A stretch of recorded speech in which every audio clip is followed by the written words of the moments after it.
Om Shanti. Spark audio book का नाम है श्री श्री शिव बाबा और श्रीमत, पार्ट 4।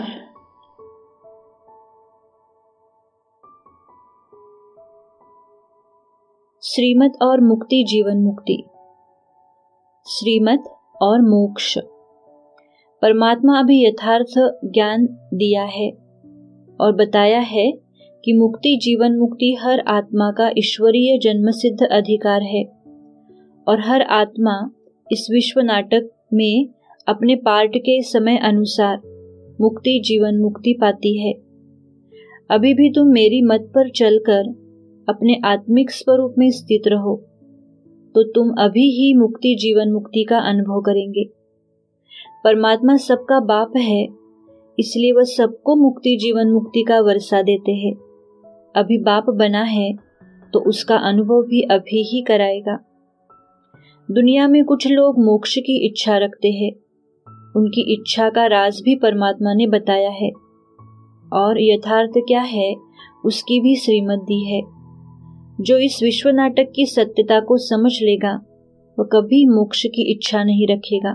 मोक्ष की इच्छा तब होती है जब आत्मा इस जगत में दुख की महसूसता करती है, परंतु आत्मिक स्थिति में स्थित होकर इस विश्व नाटक को देखे तो यह बहुत ही आनंदमय अनुभव होगा।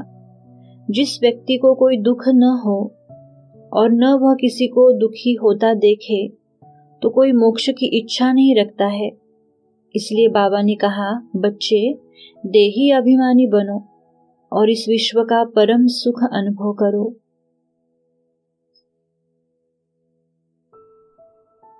साकार मुरली 11 मई 2005। यह बना बनाया ड्रामा है, इससे कोई छूट नहीं सकता। जो कुछ देखते हो, मच्छर उड़ा, कल्प बाद भी उड़ेगा। इसे समझने में बड़ी अच्छी बुद्धि चाहिए। ये शूटिंग होती रहती है। ये ड्रामा जू मिसल धीरे धीरे चलता रहता है। साकार मुरली 25 मार्च 1972। ड्रामा को भी अच्छी रीति समझना है। सभी पॉइंट्स में डिफिकल्ट से डिफिकल्ट और वंडरफुल पॉइंट है आत्मा स्टार में कितनी बड़ी इम्पेरिशेबल नॉलेज है। 84 जन्मों का पार्ट भरा हुआ है। न ड्रामा पूरा हो सकता है न पार्ट पूरा हो सकता है। इसमें बड़ी विशाल बुद्धि चाहिए। साकार मुरली 14 मार्च 1972। यह बना बनाया अविनाशी ड्रामा है। हर एक आत्मा में अपना अपना पार्ट नूंधा हुआ है, जो हर एक अपना पार्ट फिर रिपीट करते रहते हैं। इसमें जरा भी फर्क नहीं रहेगा। अविनाशी पार्ट है। फिल्म में जो पार्ट एक बार रिपीट हुआ वही फिर रिपीट होगा। साकार मुरली 28 जनवरी 1969। रात्रि क्लास। यह बना बनाया नाटक है। हम इस नाटक के एक्टर हैं। नाटक को एक्टर्स खराब थोड़े ही मानेंगे। इसको देखकर खुश होते हो, निंदा नहीं कर सकते। बाकी मनुष्यों को माया के फंदे से छुड़ाने के लिए समझाते हैं। साकार मुरली 25 मई 2005। कल्प कल्प हम बाप से वर्षा लेते हैं, फिर माया बिल्ली छीन लेती है। इसलिए इसको हार जीत का खेल कहा जाता है। कई समझते हैं मोक्ष पाना तो अच्छा है, फिर आएंगे ही नहीं। एक्टर तो एक्ट जरूर करेगा। जो घर बैठ जाए वो कोई एक्टर थोड़े ही हुआ। मोक्ष होता नहीं है। यह ड्रामा अनादि बना हुआ है। तुम ड्रामा में बंधायमान हो। कर्म बिगर कोई रह नहीं सकता।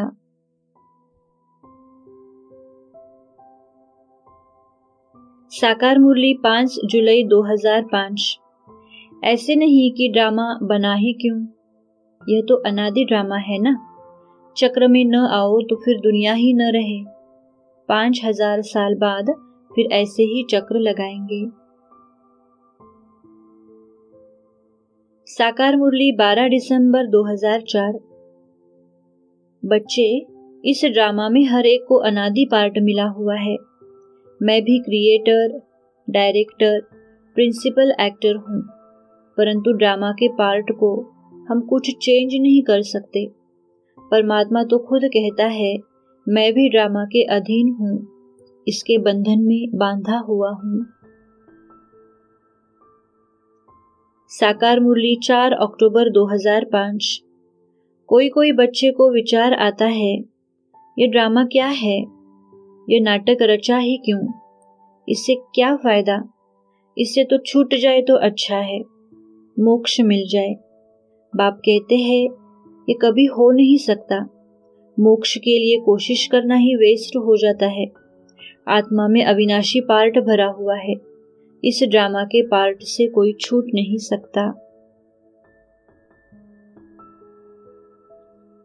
साकार मुरली 3 अक्टूबर 2005। बहुत कहते हैं हम शांति धाम में ही रहे, परंतु लॉ नहीं है, वह तो पार्टधारी हुआ ही नहीं। बाप ने कितना समझाया है, कोई ऐसी युक्ति रचो जो मनुष्य सहज ही समझ जाए। साकार मुरली 25 अगस्त 2006। अपने को आत्मा निश्चय करो और अपने बाप को याद करो। बुद्धि योग ऊपर में लगाओ तो स्वीट होम में चले जाएंगे।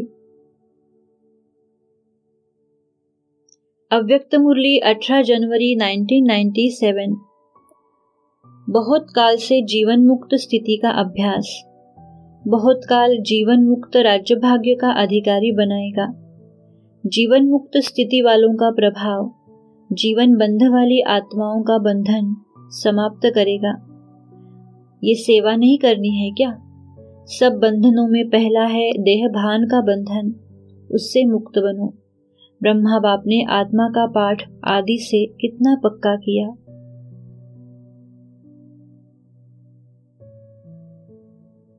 श्रीमत और 3 लोक।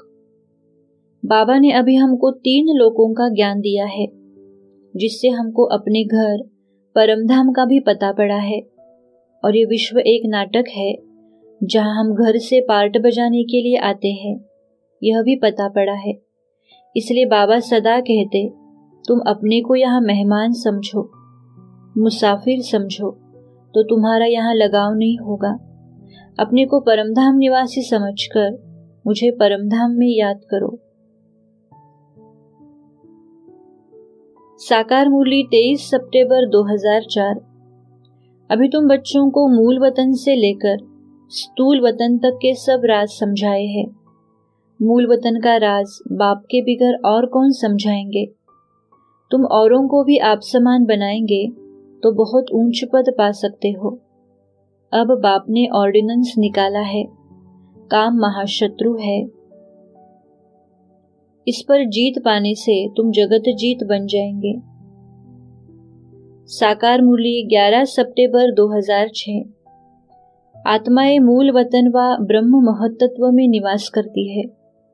वह है हम आत्माओं का घर। यह आकाश तत्व है जहाँ साकारी पार्ट चलता है। अभी है संगम युग, जिसको कल्याणकारी संगम युग कहा जाता है। यहाँ आत्मा और परमात्मा का मिलन होता है।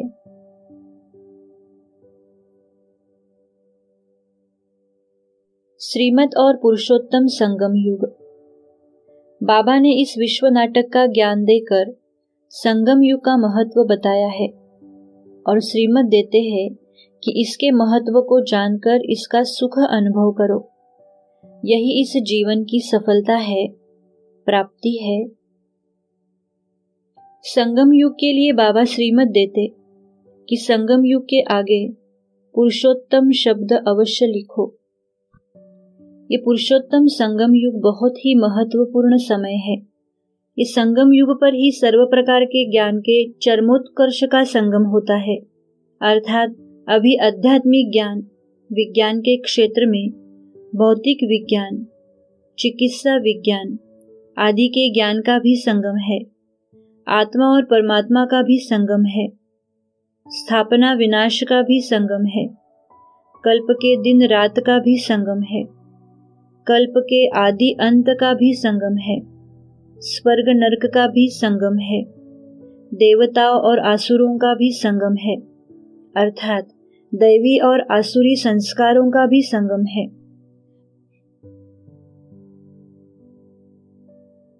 इन सब सत्यों पर विचार करें तो इन सब की अभी चरम सीमा है। स्मृति और विस्मृति का भी संगम है, अर्थात अभी परमात्मा से अनेक प्रकार की स्मृतियां मिलती है, जो सत्युग के प्रथम जन्म से विस्मृति में चली जाती है।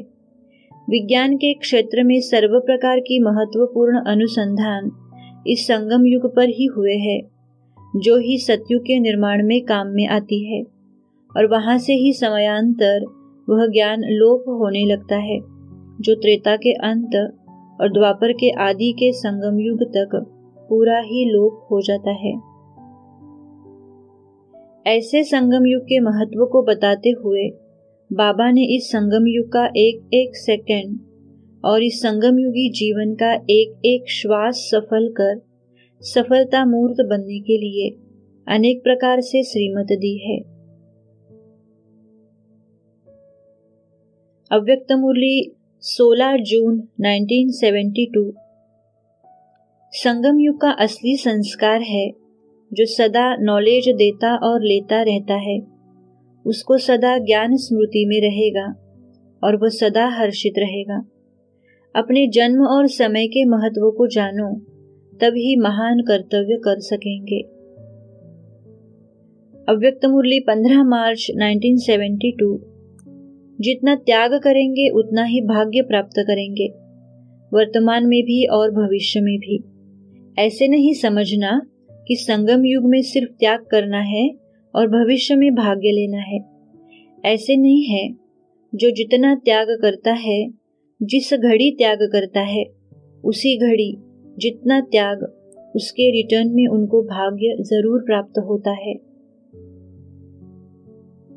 अव्यक्त मुरली 15 मार्च 1972। अभी जो भाग्य बनाया वो सारे कल्प में भोगना पड़ता है, चाहे श्रेष्ठ चाहे नीच, लेकिन ये संगम युग ही है जिसमें भाग्य बना सकते हो। जितना चाहो उतना बना सकते हो, क्योंकि भाग्य बनाने वाला बाप साथ है। अव्यक्त मुरली 2 फरवरी 1972। जैसे लोगों को प्रदर्शनी में संगम के चित्र पर खड़ा करके पूछते हो कि अभी आप कहाँ हो और कौन हो, क्योंकि संगम है ऊंचते ऊंच स्थान व युग। इसी प्रकार अपने आप को ऊंची स्टेज पर खड़ा करो और फिर अपने आप से पूछो कि मैं सदा प्रीत बुद्धि हूँ। अव्यक्त मुरली 28 जुलाई 1971। जैसे बाप आकार में निराकार आत्माओं को ही देखते हैं, वैसे ही बाप समान बने हो। आकार में निराकार देखने आए, इसमें अंत तक भी अगर अभ्यासी रहेंगे तो देही अभिमानी का अथवा अपने असली स्वरूप का जो आनंद व सुख है वह संगम युग पर अनुभव नहीं करेंगे। संगम युग का वर्षा कब प्राप्त होता है? संगम युग का वर्षा कौन सा है? साकार मुरली 12 अक्टूबर 2004। इस ज्ञान से तुम्हारी आत्मा भरपूर रहती है, फिर खाली हो जाती है। सतयुग, त्रेता, द्वापर, कलयुग फिर आते हैं इस स्वीट संगम पर। इनको स्वीट कहेंगे। शांति धाम कोई स्वीट नहीं है, सबसे स्वीट है पुरुषोत्तम कल्याणकारी संगम युग। ड्रामा में तुम्हारा भी अच्छे से अच्छा पार्ट है। तुम कितने लकी हो जो बेहद के बाप के तुम बनते हो। अव्यक्त मुरली 23 जनवरी 1976। जब डायरेक्ट साथ निभाने का वायदा है तो वायदे का फायदा उठाओ। इस समय 2 बाप के साथ व्यक्तिगत अनुभव हो सकता है, जो फिर सारे कल्प में नहीं होगा। ये सिर्फ अभी की ही प्राप्ति है, तो उसका पूरा पूरा लाभ उठाओ। कोई भी बात हो, सदा बाबा ही याद रहे। इसको कहा जाता है निरंतर योगी। अव्यक्त मुरली 21 सितंबर 1975। स्वयं को सर्वशक्तियों से संपन्न अनुभव करो, क्योंकि संपन्नता का वरदान संगम युग पर ही मिलता है। सिवाय संगम युग संपन्न स्वरूप का अनुभव और कहीं भी नहीं कर सकेंगे। दैवी जीवन में सर्वगुण संपन्न होने का 16 कलाओं का गायन है, लेकिन संपन्न स्वरूप क्या होता है? गुणों और कलाओं की नॉलेज इस ईश्वरीय जीवन में ही है। इसलिए संपन्न बनने का आनंद इस ईश्वरीय जीवन में ही प्राप्त कर सकते हो। अव्यक्त मुरली 10 सितंबर 1975। संगम युग की विशेषता है कि इस युग में ही बाप भी प्रत्यक्ष होते हैं, ऊंचते ऊंच ब्राह्मण भी प्रत्यक्ष होते हैं। आप सबके 84 जन्मों की कहानी भी प्रत्यक्ष होती है, श्रेष्ठ नॉलेज भी प्रत्यक्ष होती है। इस कारण ही प्रत्यक्ष फल मिलता है। साकार मुरली 28 जुलाई 2005। यह कब भूलो मत कि हम पुरुषोत्तम संगम युगी है। तुमने प्रतिज्ञा की है कि हम सिवाय एक बाप के और कोई को याद नहीं करेंगे। इस दुनिया के सुख भी काग विष्ठा के समान है। तुम पढ़ते हो नई दुनिया के लिए। साकार मुरली 10 सितंबर 2004। यह पुरुषोत्तम संगम युग है जो एक ही बार आता है। मनुष्य पुरुषोत्तम संगम युग का अर्थ भी नहीं समझते, तो यह भी लिखना है कलयुग अंत और सतयुग आदि का संगम। तो संगम युग सबसे सुहावना कल्याणकारी हो जाता है। बाप भी कहते हैं मैं पुरुषोत्तम संगम युग पर ही आता हूँ।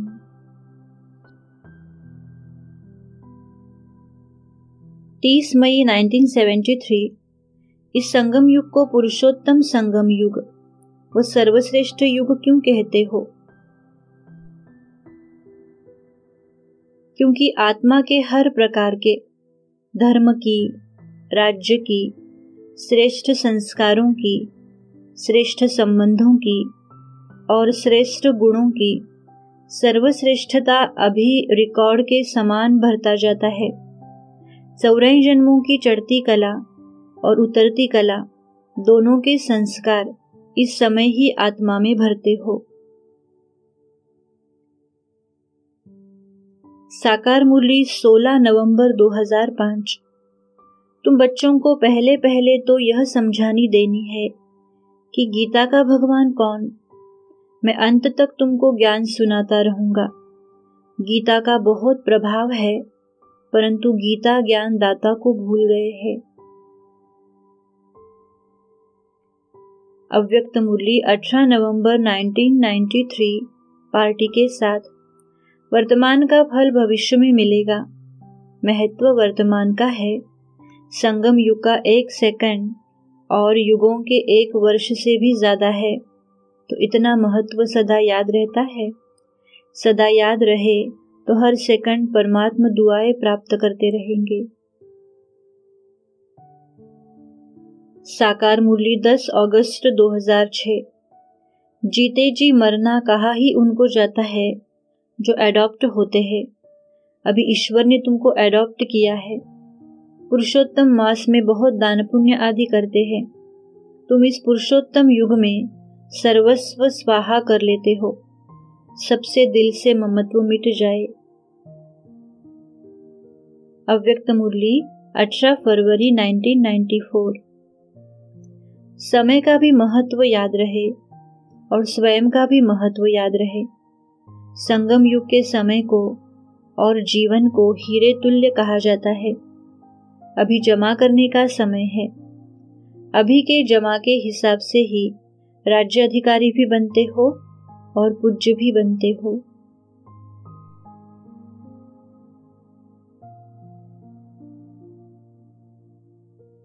श्रीमत और पुरुषोत्तम संगम युग एवं उसकी यादगार पुरुषोत्तम मास।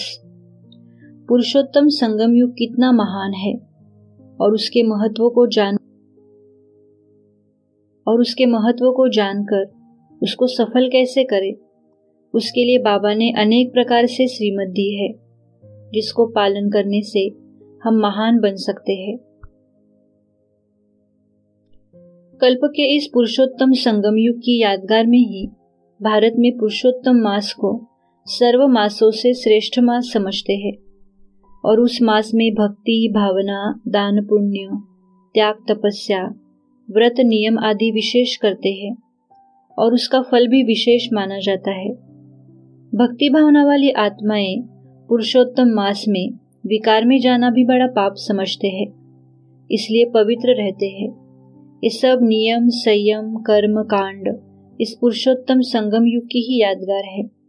इस संगम युग पर आत्मा परमात्मा के संग से पावन बनती है, जिसकी यादगार में विभिन्न नदियों के संगम पर और गंगा सागर का मेला लगता है। अव्यक्त मुरली 6 जनवरी 1986। सारे कल्प में श्रेष्ठ खाता जमा करने का समय सिर्फ यही संगम युग है। द्वापर से भक्ति से अल्पकाल का फल मिलता है। अभी अभी जमा किया, अभी अभी फल खाया और खत्म हुआ। इस युग को वरदानी युग कहा जाता है।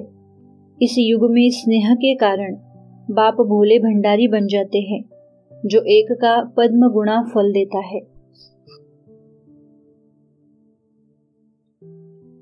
अव्यक्त मुरली 24 अप्रैल 1973। उन्हों का भी आधार तिथि और वेला पर होता है।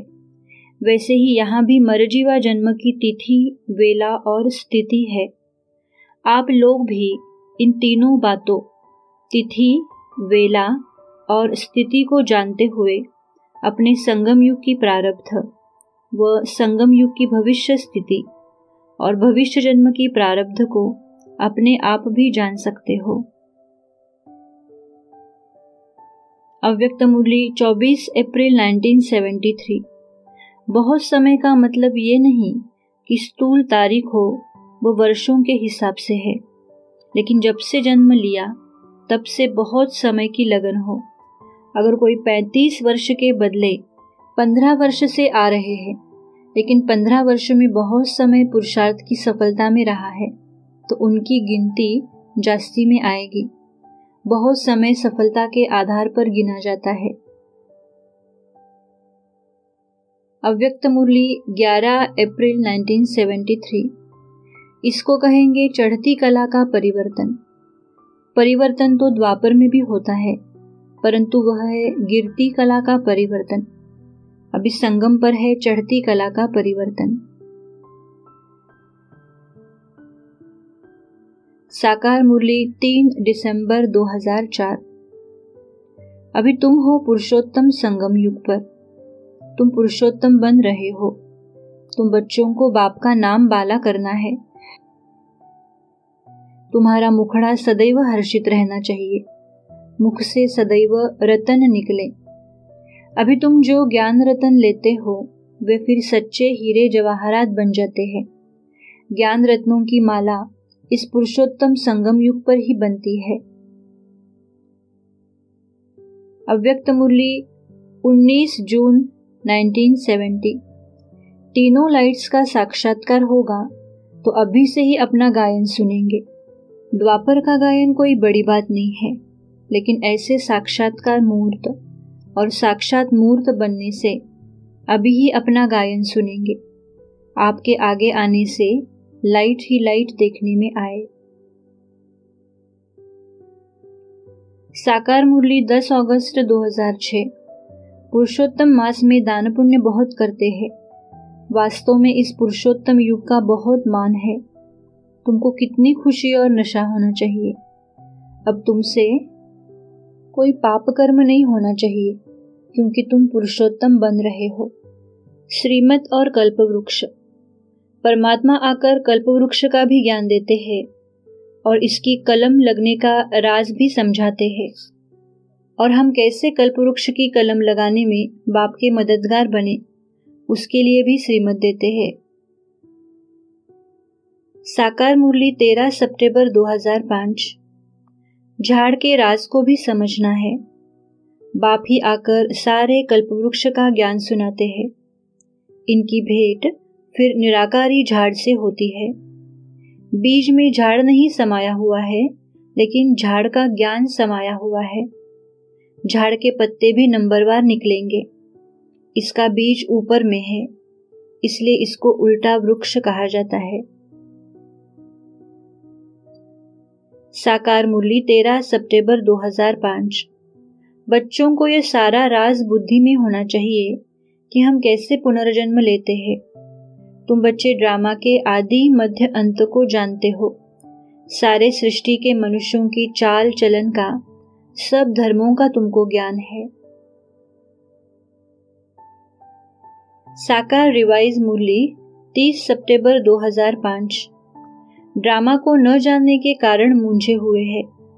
तुम्हारे सिवाय कोई समझा न सके। ये सारा चक्र बना ही है धर्मों पर। यह है ही वैरायटी धर्मों का झाड़। तुम ब्रह्मा कुमार कुमारियां अपने धर्म को और सबके धर्म को जानते हो। तुमको तरस पड़ना चाहिए, सबको चक्र का राज समझाना चाहिए।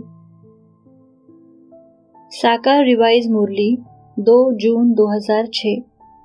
बाप भी अविनाशी है, हम आत्माएं भी अविनाशी है, और ये ड्रामा भी अविनाशी है। ये ज्ञान कल्प बाद तुम बच्चों को दिया जाता है, तो यह नशा होना चाहिए।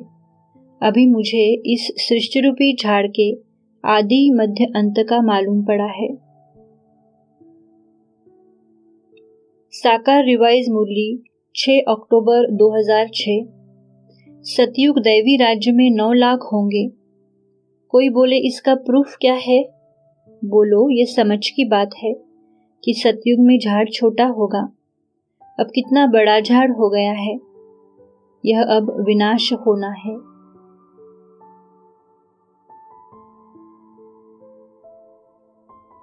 श्रीमत और मुरली।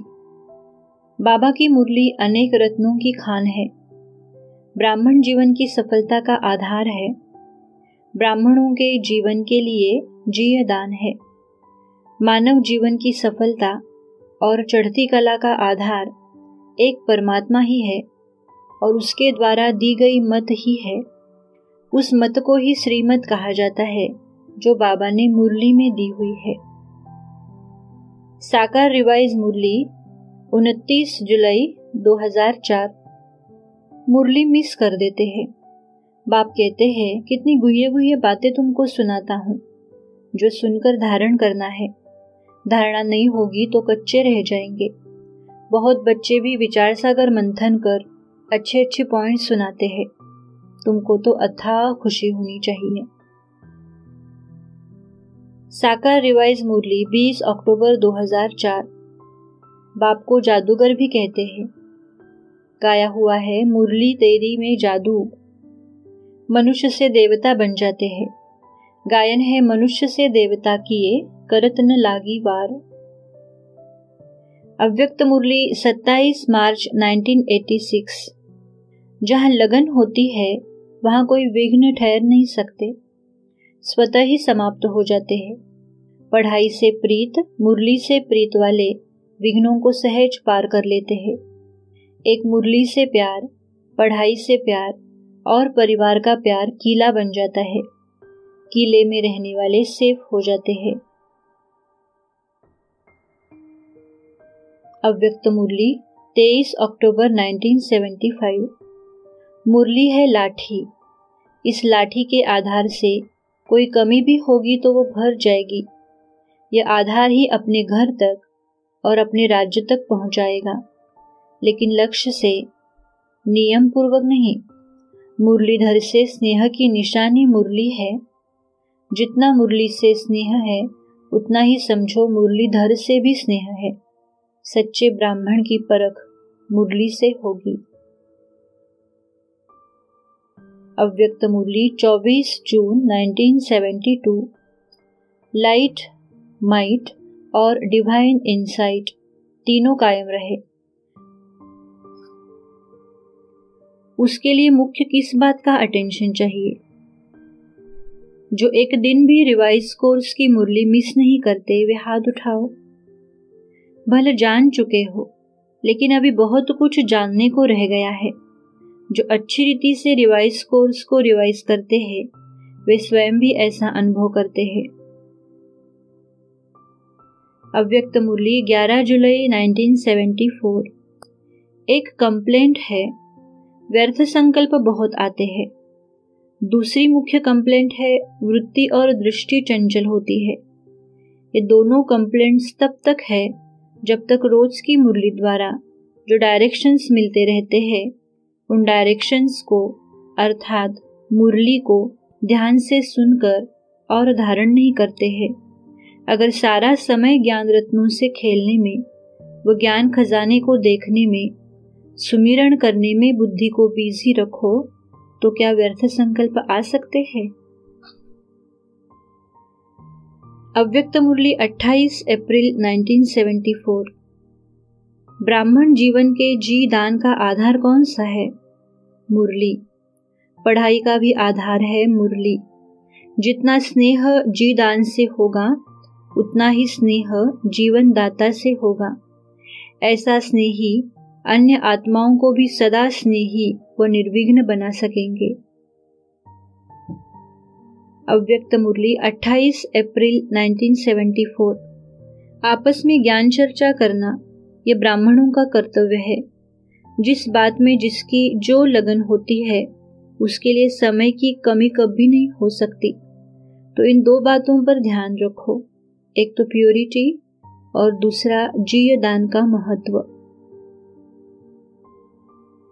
अव्यक्त मुरली 27 मार्च 1986।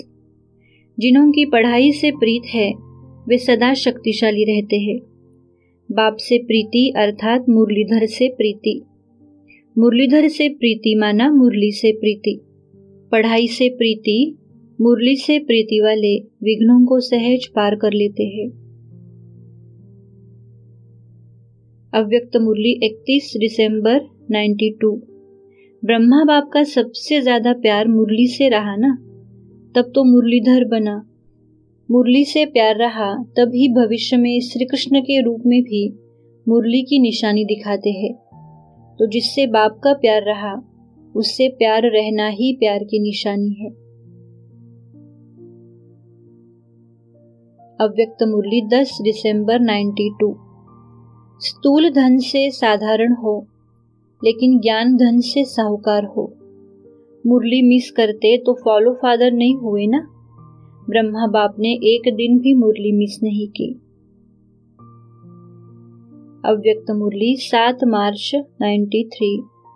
व्यर्थ संकल्प आवे ही नहीं, उसकी विधि है अपने मन को सदा मनसा वाचा कर्मणा सेवा में बिजी रखो। हर रोज की मुरली मन को बिजी रखने का साधन है। अव्यक्त मुरली 9 जनवरी 93। सदा बाप के संग में और बाप के दिए हुए शुद्ध संकल्पों में रहना। ये रोज की मुरली रोज के लिए शुद्ध संकल्प है। ऐसे नहीं कि मैं तो खुश रहती हूँ, बाहर से दिखाई नहीं देता। अंदर का बाहर अवश्य आता है। तो सदा चेक, हमारा चेहरा और चलन अलौकिकता की झलक दिखाता है। साकार रिवाइज मुरली 23 मई 2006। सवेरे सवेरे उठकर विचार सागर मंथन करना चाहिए, फिर जो भी आए उनको समझाना है। मुरली की मुख्य पॉइंट्स नोट करनी चाहिए, फिर रिपीट करनी चाहिए। श्रीमत और विचार सागर मंथन अर्थात चिंतन। विचार सागर मंथन से ही ज्ञान के गुह्य राज स्पष्ट होते हैं, उनकी धारणा होती है और ज्ञान व्यवहारिक जीवन में आता है। इसलिए शास्त्रों में सागर मंथन का गायन है। परमात्मा ज्ञान का सागर है और वह अनेक ज्ञान रतन देता है।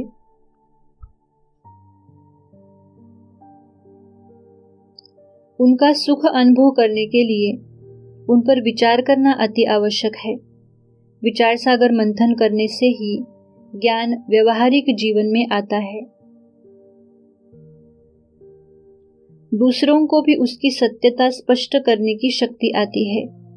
जो आत्माएं उनका सदुपयोग करते हैं, यथार्थ रीति ज्ञान मंथन करते हैं, उनके लिए वह अमृत बन जाता है और जो उनका दुरुपयोग करता है अर्थात उल्टी मथानी चलाते हैं, उनके लिए वो विष का ही काम करता है।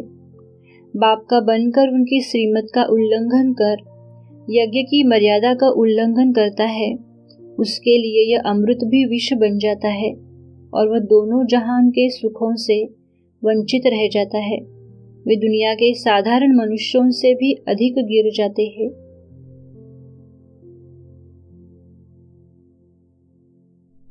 अव्यक्त मुरली 30 मई 71। जिनकी दिल सच्ची थी उन पर साहब राजी हुआ, तब तो प्रॉपर्टी दे दी। प्रॉपर्टी तो दे दी, अब उनको सिर्फ अपना बनाने की बात है। सर्विस व दान भी तब कर सकेंगे जब प्रॉपर्टी को अपना बनाया होगा। जितना प्रॉपर्टी होगी उतना नशे से दान कर सकेंगे। अव्यक्त मुरली 30 मई 71। खजाना अपना बन गया, फिर दूसरे को देने से बढ़ता जाता है। यह हुई पीछे की बात, लेकिन पहले अपना कैसे बनाएंगे? जितना जितना जो खजाना मिलता है उसके ऊपर मनन करने से अंदर समाता है। जो मनन करने वाले होंगे उन्हों के बोलने में भी विल पावर होगी। साकार रिवाइज मुरली 3 दिसंबर 2004। इस मुरली में ज्ञान का जादू है। इस ज्ञान का विचार सागर मंथन करना चाहिए। स्टूडेंट्स विचार सागर मंथन कर ज्ञान को उन्नति में लाते हैं। तुमको यह ज्ञान मिलता है, उस पर अपना विचार सागर मंथन करने से अमृत निकलेगा। अगर ज्ञान का विचार सागर मंथन नहीं होगा तो क्या मंथन होगा? आसुरी विचार मंथन। साकार रिवाइज मुरली 12 जनवरी 2006। अंतर्मुख होकर बाप को याद करना है। ये सब ज्ञान का चिंतन अंदर में होना चाहिए। बाप में ज्ञान और योग दोनों है, तुम्हारे में भी होना चाहिए। बच्चों को अच्छी रीति विचार सागर मंथन करना है। नॉलेज पर बहुत बहुत मंथन करना चाहिए, तब तुम अपना कल्याण कर सकेंगे। साकार रिवाइज मुरली 27 अगस्त 2005। बच्चों को विचार सागर मंथन करना है, तभी पॉइंट्स निकलेंगी। इस लड़ाई के बाद स्वर्ग के द्वार खुलने हैं। इस लड़ाई में जैसे स्वर्ग समाया हुआ है। साकार रिवाइज मुरली 15 सितंबर 2005। विचार करना चाहिए कैसे मनुष्यों को राय दे कि बाप सुख शांति का वर्षा दे रहे हैं। विश्व में शांति कैसे होती है? विश्व में शांति कब थी? जो सर्विसेबल बच्चे हैं उन्हों का यह चिंतन चलता है। साकार रिवाइज मुरली 25 सितंबर 2005। बच्चों का दिन रात चिंतन चलना चाहिए कि मनुष्यों को हम कैसे समझाएं। अकेला बाप क्या करेंगे? बच्चों को भी मददगार बनना है। विचार सागर मंथन करो। क्या उपाय निकाले जिससे मनुष्य झट समझ जाए कि यह पुरुषोत्तम संगम युग है। साकार रिवाइज मुरली 15 सितंबर 2005। आत्मा फट से तो सतो प्रधान नहीं बनती है। ये सब विचार सागर मंथन किया जाता है। आत्मा का विचार सागर मंथन चलता है तब तो समझाते हैं। युक्तियां निकालनी चाहिए कि कैसे किसको समझाए। साकार रिवाइज मुरली 10 दिसंबर 2004। इन बातों पर बच्चों को अच्छी रीति विचार करना चाहिए। हम आत्माएं ऊपर से आई है शरीर से पार्ट बजाने। बाप सदैव परमधाम में रहते हैं। यहाँ एक ही बार संगम पर आते हैं जब दुनिया को बदलना होता है। साकार रिवाइज मुरली 3 दिसंबर 2004। तुम बच्चों को हर एक बात का विचार सागर मंथन करना चाहिए। इस चक्र का तुमको ही पता है। जो विचार सागर मंथन करते रहेंगे उनको ही धारणा होगी। मुरली चलाने वाले का विचार सागर मंथन अच्छा चलता रहेगा। साकार रिवाइज मुरली 1 दिसंबर 2004। बैठे बैठे यह विचार आना चाहिए, तुम्हारी बुद्धि अब अलौकिक है। और किसी मनुष्य की बुद्धि में ये बातें रमण नहीं करती होंगी। देवी देवताएं भी तो नंबरवार होंगे, एक जैसे तो सब हो न सके, क्योंकि राजधानी है ना। ये ख्यालात तुम्हारे चलते रहने चाहिए। साकार रिवाइज मूली 6 जनवरी 2005। आज अंधेरे में है इंसान, अभी तुम तो अंधेरे में नहीं हो। कितना वंडरफुल यह नाटक है। सवेरे उठकर एक तो बाप को याद करना है और खुशी में ज्ञान का सुमिरन करना है। अव्यक्त मुरली 16 जून 72। विष्णु का लेटा हुआ चित्र दिखाते हैं। ज्ञान को सिमरण कर हर्षित हो रहा है।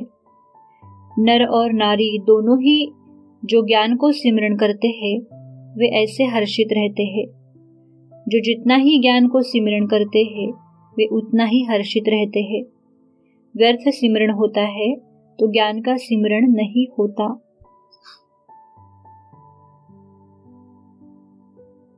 साकार रिवाइज मूली 26 अप्रैल 2005। हम आत्माएं इस ड्रामा में एक्टर है, इनसे हम निकल नहीं सकते, मोक्ष पा नहीं सकते। बाप कहते हैं ड्रामा से कोई निकल जाए, दूसरा कोई ऐड हो जाए, ये हो नहीं सकता। इतना सारा ज्ञान सबकी बुद्धि में रह नहीं सकता। सारा दिन ऐसे ज्ञान में रमण करना है। साकार रिवाइज मुरली 6 जुलाई 2005। एकांत में बैठने से ऐसे ऐसे विचार सागर मंथन चलेगा। ये बड़ी गुह्य बातें हैं समझने की। बाप कहते हैं आज तुमको गुह्य ते गुह्य नई नई पॉइंट्स समझाता हूं। साकार रिवाइज मुरली 26 जुलाई 2005। आत्मा ब्रह्म महत्त्व में खड़ी होती है, जैसे स्टार्स आकाश में खड़े हैं। जो बच्चे ज्ञान का विचार सागर मंथन नहीं करते हैं उनकी बुद्धि में माया खिटखिट करती है। साकार रिवाइज मुरली 27 जुलाई 2005। ऐसे ऐसे विचार सागर मंथन करो कि कैसे किसको समझाए। पहले हम मुक्तिधाम जाएंगे, फिर पहले से लेकर चक्र रिपीट होगा। स्टूडेंट्स की बुद्धि में ये सारी नॉलेज होनी चाहिए। ये रूहानी नॉलेज रूहानी बाप समझाते हैं। तुम बच्चों को बहुत खुशी और नशे में रहना चाहिए। साकार रिवाइज मुरली 10 दिसंबर 2004। इन बातों पर बच्चों को अच्छी रीति विचार भी करना है। हम आत्माएं ऊपर से आई है शरीर से पार्ट बजाने। बाप सदैव परमधाम में रहते हैं। यहाँ एक ही बार संगम पर आते हैं जब दुनिया को बदलना होता है। साकार रिवाइज मुरली 12 सितंबर 2005। बच्चों को ही विचार सागर मंथन करना है। शिव बाबा तो नहीं करते हैं, वह तो कहते हैं ड्रामा अनुसार जो कुछ सुनाता हूँ। ऐसे ही समझो, कल्प पहले जो समझाया था वही अभी समझाया। ये ब्रह्मा भी मंथन करते हैं। अव्यक्त मुरली 10 दिसंबर 87। सौदा तो सबने किया है, लेकिन हर बात में नंबरवार होते हैं। बाप ने तो सभी को एक जैसे सर्व खजाने दिए हैं, क्योंकि अखुट सागर है। बाप को देने में नंबरवार देने की आवश्यकता नहीं है। अथाह खजाना है, लेकिन लेने वालों में नंबर हो जाते हैं। नंबर 1 सौदागर खजानों को सर्व के प्रति मनन कर अनुभवी बन कार्य में लगाते हैं। साकार रिवाइज मुरली 17 अगस्त 2005। तुम ब्राह्मण श्रीमत पर सेवा करते हो। तुम्हारा धंधा है रचना के आदि मध्य अंत को जानना और किसको मुक्ति जीवन मुक्ति का रास्ता बताना। सारा दिन यही बुद्धि में चलना चाहिए। साकार रिवाइज मुरली 13 अगस्त 2005। ये चक्र है ना, इसको कहा जाता है स्वदर्शन चक्र। ये ज्ञान की बात है। बाप कहते हैं तुम्हारा यह स्वदर्शन चक्र रुकना नहीं चाहिए, फिरते रहने से विकर्म विनाश होंगे। साकार रिवाइज मुरली 6 अक्टूबर 2005। हम यहाँ लाख लेकर क्या करेंगे? गरीबों को ही राजाई मिलनी है। बाप गरीब निवाज है ना। जो साहूकार है वे इस ज्ञान को उठा न सके। सबको सुनाओ, दुनिया बदल रही है।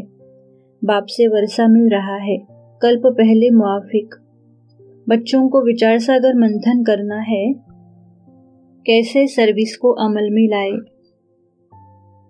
साकार रिवाइज मुरली 5 अक्टूबर 2005। सतयुग में श्रेष्ठाचारी माताएं होती है जो समय पर बच्चे को आप ही दूध पिलाती है। बच्चे को रोने की दरकार नहीं होती। ऐसे ऐसे विचार सागर मंथन करना होता है। अब तुम बच्चों को सवेरे सवेरे उठकर विचार सागर मंथन करना है कि मनुष्यों को भगवान का परिचय कैसे दे। साकार रिवाइज मुरली 26 सितंबर 2005। तुम एडवर्टाइजर भी हो। जब तक बाप एडवर्टाइज न करे, श्रीमत न दे, तब तक कोई भी मुक्ति धाम में जा नहीं सकते। शरीर बिगर आत्मा न पाप और न पुण्य कर सकती है। जितना हो सके विचार सागर मंथन करो। अंदर उछल आती रहेगी, कैसे मनुष्यों को रास्ता बताए। साकार रिवाइज मुरली 12 अक्टूबर 2005। तुम कहाँ भी भाषण करने जाते हो तो पहले उस टॉपिक पर विचार सागर मंथन कर लिखना चाहिए, फिर लिखकर पढ़ना चाहिए। पहले पहले तो बोलना चाहिए, भाई बहनों आत्म अभिमानी होकर बैठो। अव्यक्त मुरली 10 जनवरी 88। मनन शक्ति बाप के खजाने को अपना खजाना अनुभव कराने का आधार है। जैसे भोजन को हजम करने से खून के रूप में अपना बन जाता है, ऐसे ज्ञान को मनन करने से शक्ति रूप बन जाता है। सदा नशा नहीं रहता तो इसका कारण कि ज्ञान को सदा मनन शक्ति से अपना नहीं बनाया। अव्यक्त मुरली 10 जनवरी 88। मनन शक्ति अर्थात सागर के तले में जाकर अंतर्मुखी बन हर ज्ञान रत्न की गुह्यता में जाना। पॉइंट का राज क्या है? पॉइंट को किस समय किस विधि से कार्य में लगाना है और पॉइंट को अन्य आत्माओं के प्रति सेवा में किस विधि से कार्य में लगाना है। ये चारों ही बातें हर ज्ञान की पॉइंट को सुनकर मनन करो, नशे की अनुभूति करो। अव्यक्त मुरली 10 जनवरी 88। ज्ञान की शक्ति के आगे परिस्थिति व विघ्न ठहर नहीं सकते, लेकिन अगर विजय नहीं होती है तो समझो यूज करने की विधि नहीं आती। बहुत काल का अभ्यास चाहिए, इसलिए हर रोज मनन शक्ति को बढ़ाते जाओ। अव्यक्त मुरली 10 जनवरी 88। मनन सारा दिन चलता रहे। मनन शक्ति के लिए विशेष समय मिले तब अभ्यास करेंगे, ऐसी कोई बात नहीं है। चलते फिरते भी मनन कर सकते हो। मनन शक्ति से बुद्धि बिजी रहेगी तो स्वतः और सहज ही माया जीत बन जाएंगे।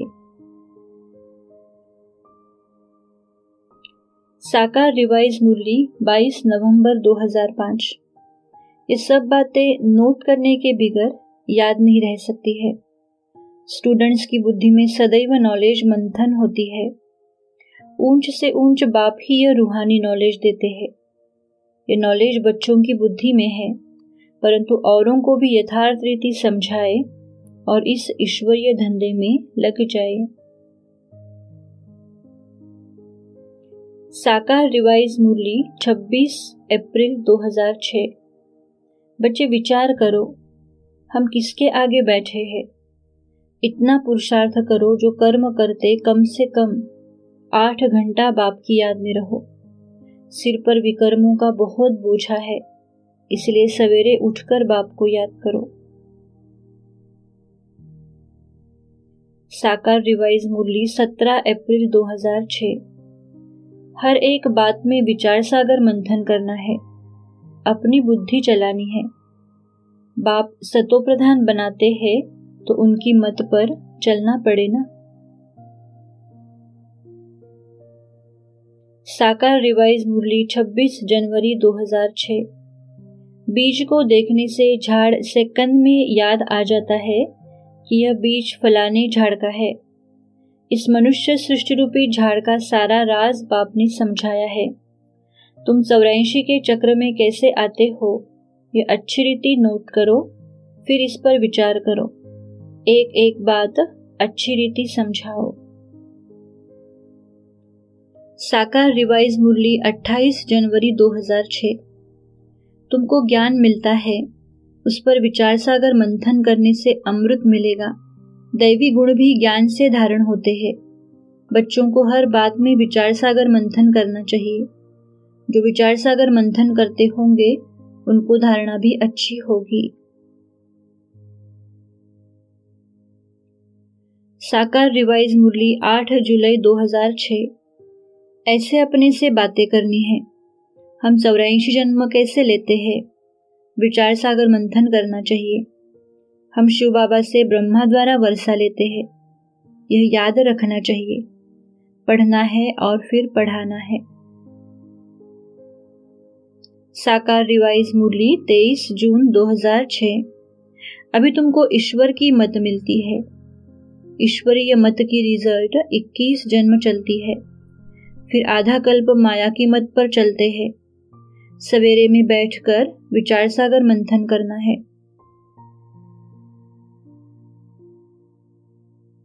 साकार रिवाइज मुरली 13 सितंबर 2006। सवेरे उठकर अपने से बातें करो। बाबा एक्ट करके दिखाते हैं कि मैं भी सवेरे उठ विचार सागर मंथन करता हूँ। यह कमाई की युक्ति बहुत अच्छी है। साकार रिवाइज मुरली 16 सितंबर 2006। तुम बच्चों को यह ज्ञान के ख्यालात रहने चाहिए। अभी तुम ज्ञान से भरपूर हो। अभी तुमको सबको ज्ञान ही सुनाना है। सवेरे उठकर बाप को बहुत प्रेम से याद करना है। बाप से बातें करनी है। इसको ही विचार सागर मंथन करना कहा जाता है। साकार रिवाइज मुरली 4 सितंबर 2006। घड़ी घड़ी यह चिंतन करने से बच्चों को खुशी रहेगी और पुरुषार्थ भी करेंगे। सारा दिन बुद्धि में विचार सागर मंथन चलना चाहिए। जैसे गाय खाना खाकर उगारती रहती है, ऐसे उगारना है। बच्चों को अविनाशी खजाना मिलता है, यह है आत्माओं के लिए भोजन। साकार रिवाइज मुरली 14 जून 2006। रोज सवेरे उठकर ये विचार सागर मंथन करो और यही चार्ट रखो। कितना समय हमने बाप को याद किया, कितनी जंग उतरी है। अंदर में यही घोटना है, हम आत्मा है। गाते भी है तुलसीदास चंदन घिसे, तिलक देते रघुवीर। एकांत में बैठकर अपने साथ बातें करो। साकार रिवाइज मुरली 29 मई 2006। ये सारा ज्ञान बच्चों की बुद्धि में टपकना चाहिए। बाप बेहद का वर्षा देने कल्प कल्प आते हैं। ये तो छीछी दुनिया है। ऐसी ऐसी बातें अपने आप से करनी होती है। साकार रिवाइज मुरली 30 सितंबर 2006। ऐसे ऐसे विचार सागर मंथन करना चाहिए। बाप तुमको आप समान नॉलेजफुल बनाते हैं। अभी तुम नॉलेजफुल बन रहे हो। कल्प पहले भी ऐसे हुआ है। पुरानी दुनिया का विनाश होना है, कोई अफसोस की बात नहीं। ओम शांति।